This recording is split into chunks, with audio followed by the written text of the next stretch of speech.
Bonsoir à vous tous. Bienvenue dans cette émission à la recherche de l'amour, émission que vous connaissez déjà. Et si vous êtes connecté pour la première fois, alors sachez que dans cette émission, vous allez apprendre beaucoup de choses au sujet de la vie sentimentale, des choses qui certainement vont vous aider. Monique, bonsoir. Bonsoir. Bonsoir à vous tous. Et nous continuons dans cette marche à apporter aux personnes de l'aide. Et on voit, comme on disait vendredi, on voit beaucoup de personnes qui véritablement sont en train d'être aidées à travers ce travail qui est réalisé. D'où l'importance pour vous de prendre à cœur ce que vous recevez. Et pour nous aussi, c'est toujours un plaisir de pouvoir partager ce que Dieu nous met à cœur, les inspirations que Dieu donne afin d'aider les personnes. Oui, c'est un plaisir d'être là, mais c'est un plus grand plaisir encore quand on voit que les personnes elles ont pratiqué et qu'elles ont obtenu aussi un résultat. Les résultats prouvent que vous êtes en train de semer la bonne semence. J'aimerais vous demander une chose. Quelle est la vision en ce moment? Quelle est la vision que vous avez de votre vie sentimentale? Vous qui êtes marié, de votre mariage, vous qui avez un fiancé, une fiancée, comment est-ce que vous voyez votre vie sentimentale? Même vous qui êtes célibataire, parce que tu sais Monique, il y a des personnes qui regardent leur situation sentimentale. Il y a cette expression où les personnes disent comme ça, c'est mort. Ça veut dire qu'il n'y a rien, elles n'espèrent plus rien. Parce qu'une personne par exemple qui est morte, on n'attend plus rien de cette personne. Une situation qui est morte, on n'attend plus rien. Il y a des personnes qui lorsqu'elles regardent leur vie sentimentale, elle n'attend plus rien parce qu'elle considère que sa vie sentimentale est morte. Oui. Et cela ne veut pas dire qu'elle ne veut pas que la situation elle change. Mais soit la personne elle s'accommoder dans la situation, soit elle ne sait plus quoi faire, par où commencer. C'est pourquoi jeudi, d'ailleurs nous avons commencé ce propos déjà, pour vous qui avez votre vie sentimentale qui est comme une vallée de mort, on va dire, une vallée d'ossements secs. Vous allez voir en ce moment ce spot qui parle à ce sujet parce que nous vous invitons à vous préparer déjà pour ce jeudi. Regardons le spot et on revient déjà pour répondre à la question du jour. Cette semaine de la prophétie. Cette semaine durant laquelle vous allez prophétiser votre bénédiction amoureuse. Quelle que soit la situation que votre couple traverse ou la blessure qui vous fait être un célibataire malheureux, durant ces 7 semaines, vous allez prophétiser la vie. La parole de Dieu dit, « Il me dit, fils de l'homme, ces eaux pourront-ils revivre ?» Je répondis, « Seigneur éternel, tu le sais. » Il me dit, « Prophétise sur ces eaux et dis-leur, ossements desséchés, écoutez la parole de l'Éternel. Ainsi parle le Seigneur, l'Éternel, à ces eaux. Voici, je vais faire entrer en vous un esprit et vous vivrez. » Ézéchiel 37, versets 3 à 5. Retirez de votre vie l'esprit de dispute, de douleur, de tristesse, de séparation et tout ce qui rend vos relations ou vous-même totalement secs. Laissez l'Esprit de Dieu, l'Esprit de vie, faire revivre ce qui est mort et desséché dans votre vie amoureuse à travers votre foi. Participez à la thérapie de l'amour tous les jeudis à 20 h au 254 rue du Faubourg Saint-Martin, 75 010 Paris. Également dans les villes de Nantes, Lyon et Ivry-Courcouronnes à 19 h 30. Pour plus d'informations, contactez-nous au 01 53 35 85 11. Vendredi, nous avons parlé de combien le pardon c'est important dans notre vie. Donner le pardon, on avait vu le vendredi que c'était pas faire du bien pour la personne qui nous avait fait du mal, mais plutôt faire du bien à nous-mêmes. Parce que le pardon, quand on donne le pardon, cela nous fait avancer dans notre vie. Effectivement, d'ailleurs, le fait que la personne garde un sentiment n'affecte pas l'autre personne. C'est sa propre vie qui est affectée. Une fois que la personne prend la décision maintenant de pardonner, elle a compris que le pardon est important pour sa vie actuelle et pour son futur sentimental. Maintenant, la question c'est, quelle suite donner?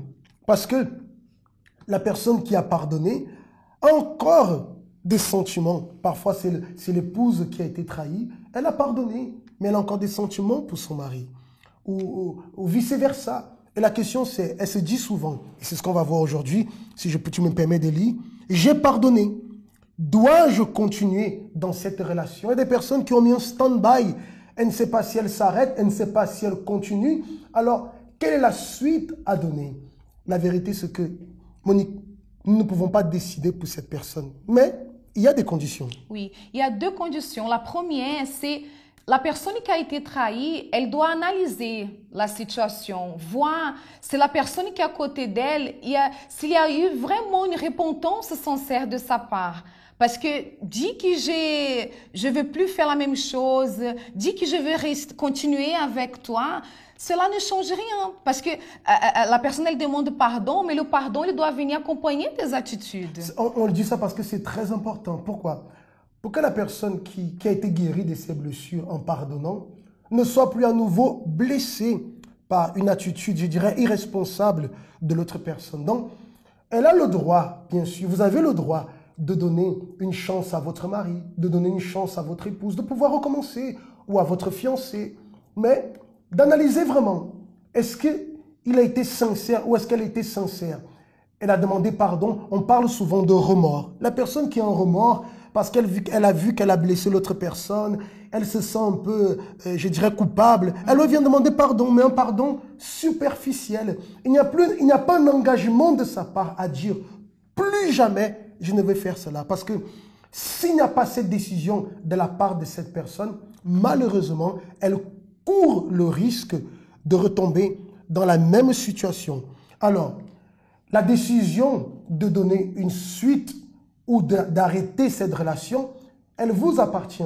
Mais vous devez considérer ce premier point. Et le deuxième point, tu parlais tout à l'heure. Voilà, le deuxième point qu'on avait vu, c'était lorsque la personne, elle pardonne, elle doit savoir, elle doit se poser la question, est-ce que moi aussi je veux réussir dans cette relation? Parce que si elle veut réussir dans cette relation et elle donne le pardon, elle ne peut plus revenir en arrière. Ça veut dire, s'il y a une situation quelconque qui peut arriver dans la relation, elle ne peut pas revenir en arrière en, par exemple, se rappelant de ce qui s'est passé. Une fois que le pardon il est donné, on va regarder de l'avant et on va continuer. Donc, il faut d'abord savoir, est-ce que moi, j'ai la condition de vraiment laisser se passer derrière moi?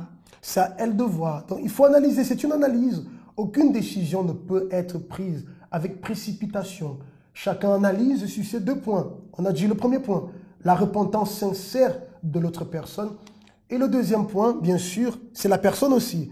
Ne pas lancer au visage de l'autre les erreurs qu'elle a commises. Parce que si elle donne l'opportunité à l'autre personne de recommencer tous les deux ensemble, ça veut dire le passé doit être effacé. Elle repart à zéro. Tu sais, Isaac, quand la personne elle a vraiment cette repentance dans son intérieur, le fait d'avoir blessé cette personne qu'elle aime, ça porte aussi déjà un poids. Donc, si la personne qui est à côté d'elle vient d'abord pour pouvoir lancer des piques, rajouter des choses, ça va difficulter beaucoup la situation. Exactement. Ils peuvent même se retrouver dans une situation pire qu'avant. Donc, ces deux points sont à considérer. Le premier point, la repentance de la personne qui a trahi, sincère.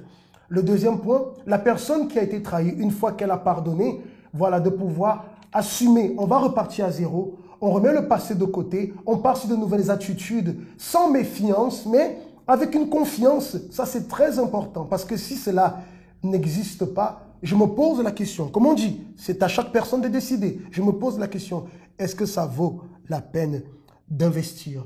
Mais vous avez notre aide. C'est la raison pour laquelle on invite toujours. Soyez avec nous dans les conférences du jeudi de la thérapie de l'amour. Parce que souvent la personne tient un temps, 2 temps, mais après, elle n'arrive pas. Mais le fait d'être suivi, le fait d'être orienté, d'être soutenu, ça aide beaucoup pour tenir ferme dans une décision qu'on a prise. C'est un soutien que la personne est là. Parfois, la personne elle est presque en train de baisser le bras, mais quand elle vient, elle écoute une parole qui la fait répartie dans de bonnes bases. Ça, c'est très important. D'ailleurs, nous allons voir en ce moment l'histoire d'une personne qui participe de la thérapie de l'amour et qui est en train d'être aidée.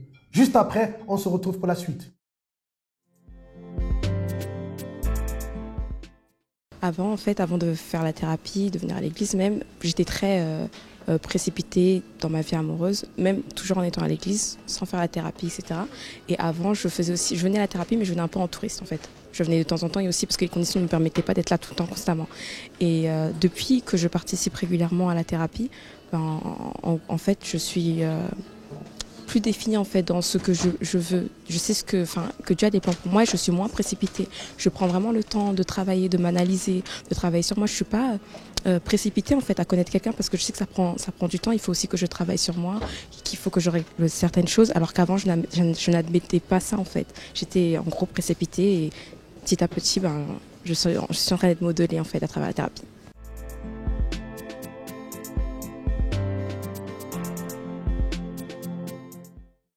Voilà, chers amis, vous avez reçu la suite de ce que nous avons vu vendredi. La décision vous appartient. Considérez les 2 points qui ont été parlés. Vous pouvez retrouver toutes ces émissions à la recherche de l'amour sur la page Facebook de la thérapie de l'amour ou alors sur le compte YouTube du Centre d'accueil universel. Nous, on vous donne rendez-vous déjà avec une autre vidéo ce mercredi, sans oublier que jeudi, nous serons là spécialement. À partir de 19 h, nous serons là, Monique, pour accueillir toutes les personnes qui ont besoin de notre aide. Oui, pour avoir ces conseils, cette direction. Parfois, vous êtes là, vous nous regardez et vous ne savez pas quelle décision vous devez prendre. Bien sûr, on n'est pas là pour pouvoir décider à votre place, mais pour pouvoir vous conseiller selon la parole de Dieu. Et beaucoup de personnes ont de nombreuses questions. Elles hésitent encore, elles ont peur. N'ayez pas peur, ne laissez pas le temps passer.